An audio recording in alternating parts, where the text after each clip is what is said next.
আসসালামু আলাইকুম ফ্রেন্ডস, কেমন আছেন সবাই? আশা করি সকলে খুব ভালো আছেন। আমি সাবনামস কিচেন ফর ইউতে আপনাদের সকলকে স্বাগত জানাই। আজ আমি আপনাদের সাথে শেয়ার করব স্ন্যাক্স মিনি বলস রেসিপি, যেটিকে আপনারা মিনি ডোনাটসও বলতে পারেন। কোনো রকম ঝামেলা ছাড়াই সহজে আপনি এটা বাড়িতে বাচ্চাদের জন্য বানিয়ে নিতে পারেন। ছোট থেকে বড় সকলেরই খেতে কিন্তু এটাই অসাধারণ লাগবে। কোনো রকম ডিম ছাড়া আমি এটি কিভাবে বানাবো সেটারই থাকবে কিছু টিপস অ্যান্ড ট্রিক্স। আপনাদের পুরো ভিডিওটা দেখার অনুরোধ রইল। তাহলে চলুন দেখে নিই আজ আমি এটি কিভাবে বানাবো। আর আজকের আমার রেসিপি যদি ভালো লেগে থাকে অবশ্যই একটা লাইক করে দেবেন। প্রথমে আমি এখানে একটা বাউলের মধ্যে 300 গ্রাম ময়দা নিয়ে নিচ্ছি। দিয়ে দিচ্ছি একদম অল্প পরিমাণ লবণ। এইবারে লবণের সাথে ময়দাটা একটু ভালো করে মিশিয়ে নেব। একটু ভালো করে মিশিয়ে নেওয়ার পর মাঝখানটা একটু ফাঁক করে নেব। এইভাবে চারিদিকটা একটু সরিয়ে নেব। এখানে আমি 1 টেবিল স্পুন ইস্ট অ্যাড করে দিচ্ছি। দিয়ে দেব এর মধ্যে লিকুইড দুধ, যেটা কিন্তু একটু উষ্ণ গরম। আর দিয়ে দেব এখানে কিছুটা পরিমাণ জল। জলটাও এখানে একটু হালকা গরম আছে, যাতে করে এখানে ইস্টটা ভালোভাবে অ্যাক্টিভেট হতে পারে।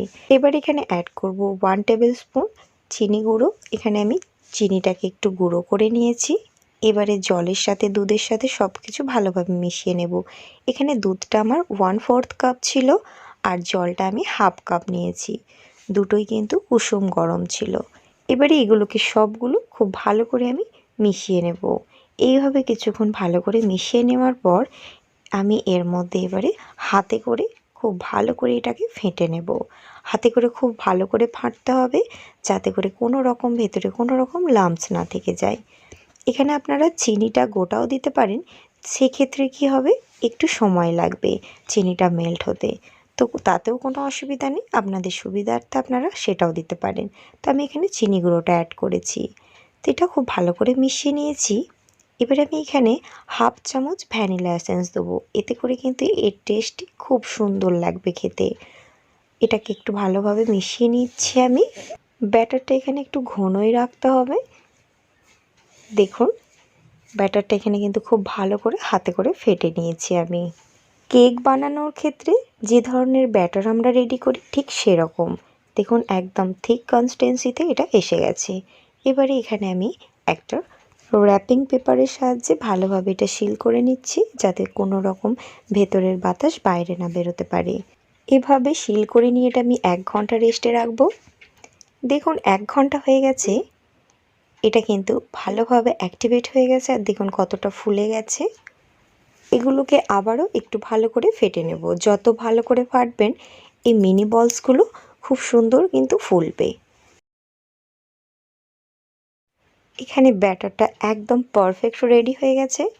অপরদিকে দেখুন, যাদের বাড়িতে এ ধরনের বোতল আছে, এটা স্প্রাইটের বোতল। এরকম ছোট বোতল কিন্তু অনেকের বাড়িতে অ্যাভেলেবেল থাকে। মুখটা দেখুন আমি গোলভাবে কেটে নিয়েছি। আমি 2 রকম পদ্ধতিতে এই মিনি ডোনাটসগুলো আপনাদের করে দেখাবো। এখানে একটা ফানেল নিয়েছি ব্যাটারটা ঢেলে নেওয়ার জন্যে। অপরদিকে দেখুন এখানে একটা প্লাস্টিক নিয়েছি। যাদের কাছে পাইপিং ব্যাগ নেই কোনো অসুবিধা নেই, যেটাতে শাড়ি থাকে, দেখবেন শাড়ির মধ্যে ঠিক এই ধরনের প্লাস্টিক দেওয়া থাকে।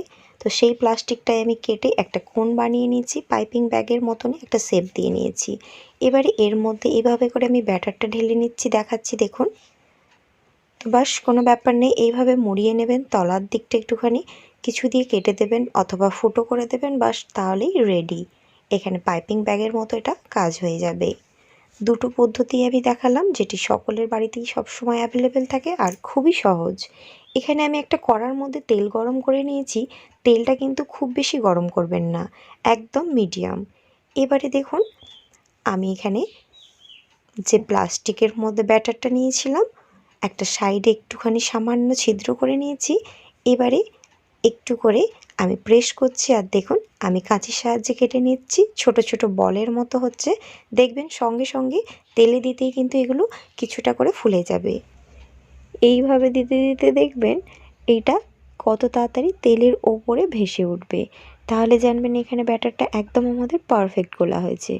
আর আমি অনবরত কতটা ফেটেছি সেটা আমি আপনাদের দেখিয়েছি। এটা যত ভালো করে ফাটবেন এগুলো খুব ভালোভাবে ফুলে উঠবে। আর দেখুন তেলের ওপরে ভেসে উঠেছে। আর কত সুন্দর ফুলকো ফুলকো হয়েছে আমাদের মিনি ডোনাটসগুলো।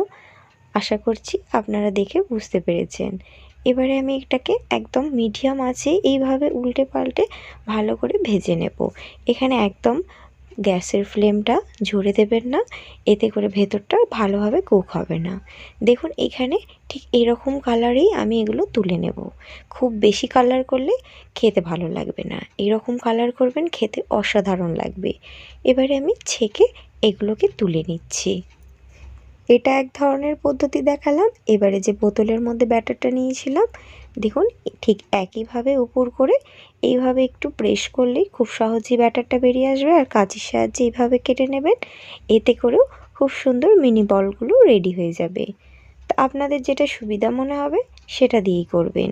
তো ঠিক একইভাবে হালকা আঁচে আমি এগুলোকে ভেজে নেব। আপনারা এই মিনি ডোনাটসগুলি দুভাবে খেতে পারবেন। এইভাবে ভেজে নিয়েও শুধু খেতে পারবেন, এগুলো প্রচণ্ড ক্রাঞ্চি এবং ক্রিস্পিও খেতে হয়। অথবা যদি এটাকে আরও টেস্টি বানাতে চান তাহলে আমার এই পদ্ধতিটা ফলো করবেন, এতে করে ডোনাটসগুলি খেতে অসাধারণ লাগবে। এখানে আমি 2 টেবিল স্পুন পাউডার সুগার নিয়ে নিচ্ছি, আর নিয়ে নেব এখানে 1 টেবিল স্পুন পাউডার মিল্ক।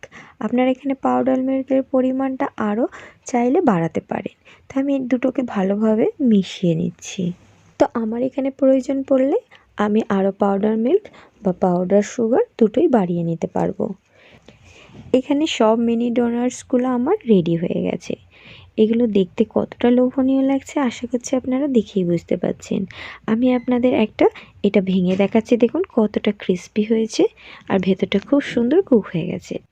এটাকে আরও টেস্টফুল বানানোর জন্যে এবারে দেখুন আমি এর মধ্যে যেটা রেডি করে রেখেছিলাম পাউডার মিল্ক আর পাউডার সুগারটা, সব মিনি ডোনাটসগুলো এর মধ্যে আমি দিয়ে নেব। এখানে সবগুলোই মোটামুটি আমার ধরে গেছে। এবার এটার ঢাকনাটা বন্ধ করে খুব ভালো করে এইভাবে ঝাঁকিয়ে নেব। কয়েকবার এইভাবে ঝাঁকিয়ে নিলেই খুব ভালোভাবে সবগুলো ডোনাটসের মধ্যে এটা খুব ভালোভাবে মিশে যাবে। দেখুন আমি আপনাদের খুলে দেখাই, দেখেছেন কত সুন্দর গায়ে গায়ে এটা মিশে গেছে। এইগুলোকে আমি একটা প্লেটের মধ্যে নামিয়ে নিচ্ছি, আর ওপর থেকে কিছু মিনি চকলেটস আমি এখানে ছড়িয়ে দেব, যেগুলো আমরা কেকের মধ্যে ইউজ করে থাকি। তো এইভাবে সাজিয়ে দিলে এটা দেখতে আরও আকর্ষণীয় লাগে, আর এগুলো যখন মুখের মধ্যে পড়বে খেতেও খুব ভালো লাগে। এই ধরনের ডোনাটস আপনারা সকালে অথবা বিকালে টিফিনে সহজেই বানিয়ে নিতে পারবেন।